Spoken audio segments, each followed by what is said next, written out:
Bonjour à tous et bienvenue sur notre chaîne dédiée au développement personnel et à la croissance personnelle. Aujourd'hui, plongeons dans le monde du livre fascinant intitulé « Kaizen, la méthode japonaise » de Sarah Harvey.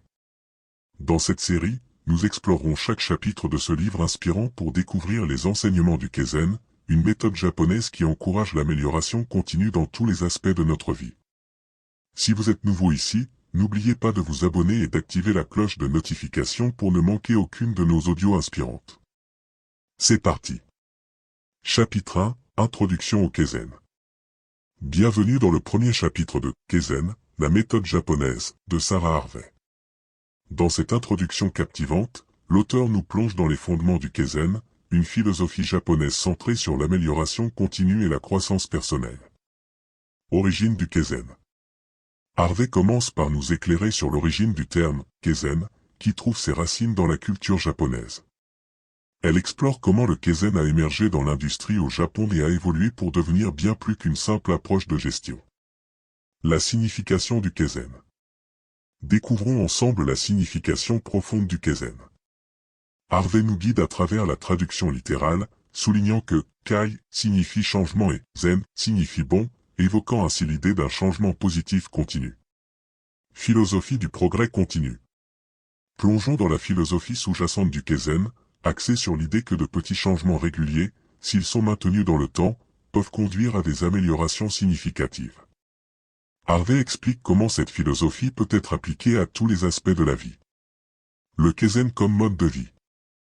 Harvey nous encourage à voir le Kaizen comme plus qu'une simple méthode d'amélioration des processus. Elle explore comment cette approche peut devenir un mode de vie, influençant nos choix, nos actions et notre croissance personnelle. La promesse du Kaizen. En conclusion du premier chapitre, Harvey nous invite à réfléchir à la promesse du Kaizen. Elle nous motive à adopter cette philosophie avec l'assurance que de petits pas réguliers peuvent nous mener vers des transformations significatives. Restez avec nous pour la suite de cette série passionnante, où nous explorerons en détail chaque aspect du Kaizen. N'oubliez pas de vous abonner pour ne pas manquer les prochaines vidéos. À très bientôt pour le chapitre 2 de Kaizen, la méthode japonaise. Chapitre 2, Principes fondamentaux du Kaizen. Bienvenue dans le deuxième chapitre de Kaizen, la méthode japonaise, de Sarah Harvey. Dans ce chapitre captivant, nous explorerons en détail les principes fondamentaux qui sous-tendent la philosophie du Kaizen. La simplicité. Harvey commence par mettre en lumière le principe de simplicité du Kaizen. Elle explique comment la recherche de solutions simples et directes peut conduire à des améliorations continues. En adoptant la simplicité, nous pouvons éviter la complexité inutile. La patience. Plongeons dans le concept de patience dans le contexte du Kaizen. Harvey souligne l'importance d'une approche gradualiste et nous encourage à être patients dans notre quête d'amélioration continue. La patience, nous dit-elle, est la clé du succès à long terme. L'engagement envers le progrès continu. Explorez avec nous l'engagement envers le progrès continu.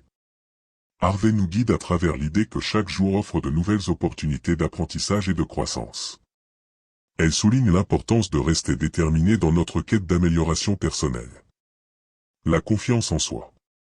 Harvey aborde également le principe de la confiance en soi dans le contexte du Kaizen. Elle explique comment chaque petit succès, même s'il semble insignifiant, renforce notre confiance en nos capacités et nous motive à poursuivre nos efforts. Le Kaizen dans la vie quotidienne. En conclusion de ce chapitre, Harvey nous encourage à appliquer ces principes fondamentaux du Kaizen dans notre vie quotidienne. Que ce soit dans nos routines, nos relations, ou nos objectifs personnels, le Kaizen peut être un guide puissant vers l'amélioration continue. Chapitre 3, Application du Kaizen dans le milieu professionnel. Bienvenue dans le troisième chapitre de Kaizen, la méthode japonaise, de Sarah Harvey. Dans ce chapitre fascinant, nous explorerons comment appliquer les principes du Kaizen dans le milieu professionnel pour stimuler l'amélioration continue. Intégration du Kaizen dans l'entreprise. Harvey commence par discuter de l'intégration du Kaizen dans le cadre professionnel. Elle explique comment les entreprises peuvent adopter cette philosophie pour encourager l'innovation, la productivité et la satisfaction des employés. L'importance de la participation de tous. Plongeons dans le concept selon lequel la participation de tous est essentielle pour le succès du Kaizen dans un environnement professionnel. Harvey souligne comment chaque employé, quel que soit son niveau dans l'organisation, peut contribuer à l'amélioration continue. L'analyse des processus. Explorez avec nous l'importance de l'analyse des processus dans le cadre du Kaizen. Harvey guide sur la manière d'examiner attentivement les processus existants, d'identifier les inefficacités et de mettre en œuvre des changements progressifs. La culture de l'apprentissage.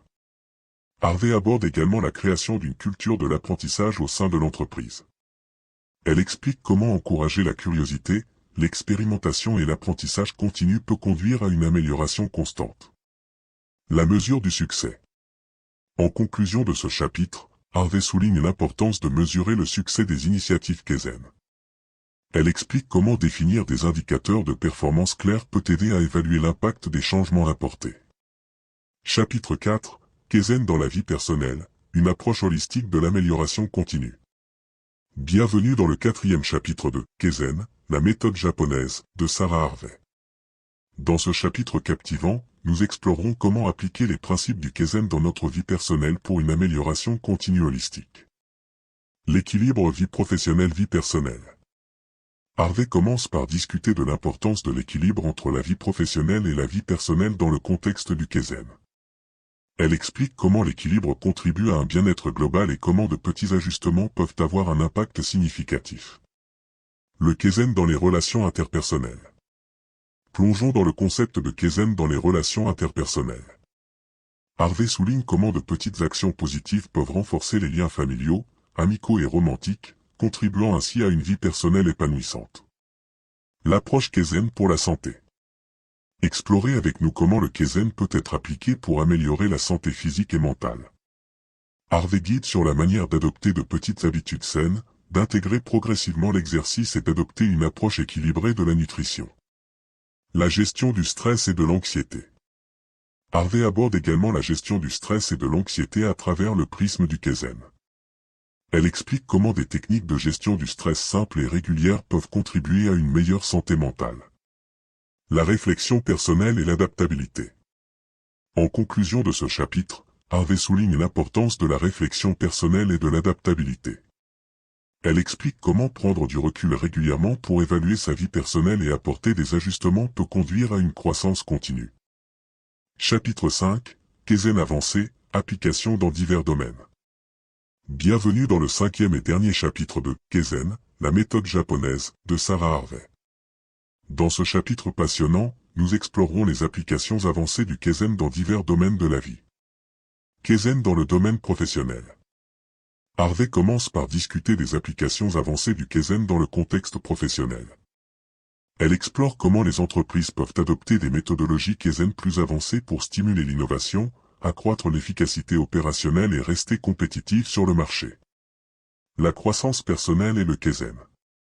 Plongeons dans le concept de croissance personnelle à travers le prisme du Kaizen.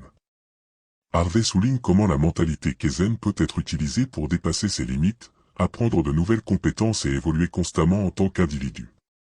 Le Kaizen dans les projets à long terme. Explorez avec nous comment appliquer le Kaizen dans des projets à long terme. Harvey guide sur la manière de maintenir la motivation, de gérer les défis persistants et d'assurer une amélioration continue sur la durée. La durabilité et le Kaizen. Harvey aborde également le rôle du Kaizen dans la promotion de la durabilité. Elle explique comment adopter des pratiques durables à travers des ajustements continus peut contribuer à la préservation de l'environnement. Bilan du voyage Kaizen. En conclusion de ce chapitre et de notre voyage Kaizen, Harvey offre un bilan récapitulatif des principaux enseignements. Elle souligne l'importance de la constance, de l'adaptabilité et de l'engagement envers l'amélioration continue. Voilà un aperçu détaillé du livre « Kaizen, la méthode japonaise » de Sarah Harvey. Si vous avez trouvé ces informations utiles, n'hésitez pas à partager cet audio avec vos amis et à laisser un commentaire ci-dessous. Assurez-vous de vous abonner à la chaîne pour ne pas manquer nos prochaines audios sur le développement personnel et les résumés de livres. Merci d'avoir écouté, au revoir.